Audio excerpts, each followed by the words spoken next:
Ama naming makapangyarihan sa lahat, sinasamba po kita sa lahat ng oras.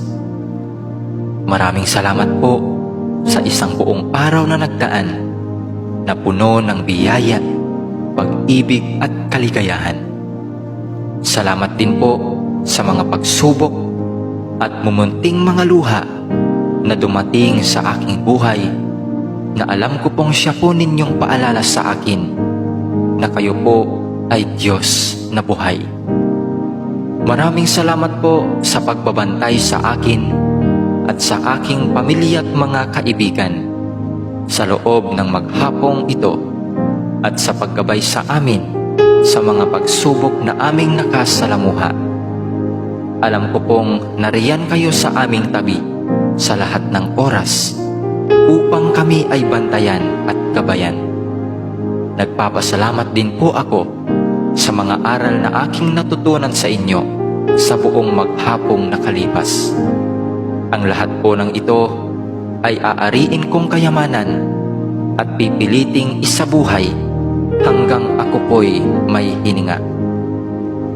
Panginoon ko't Diyos ko, patawarin naman po ninyo ako sa mga pagkakasalang nagawa ko, at sana'y mabigyan pa ninyo ako ng panahon upang makapagbagong buhay.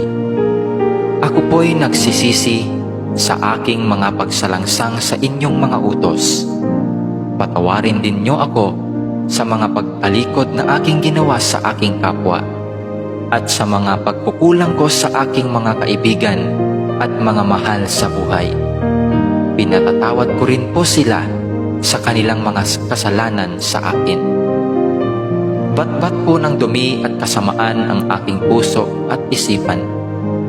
Naway linisin mo po ito ngayong magdamag at baguhin upang bukas ng umaga ay magkaroon ako ng malakas na pananampalataya at panibagong buhay.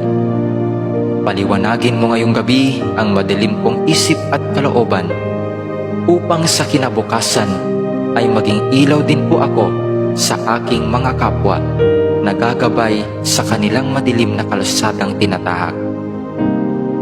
Gabayan din ninyo kami sa magdamag na ito at iligtas sa anumang panganib. Alam ko pong alam na ninyo ang aming mga pangangailangan sa araw-araw.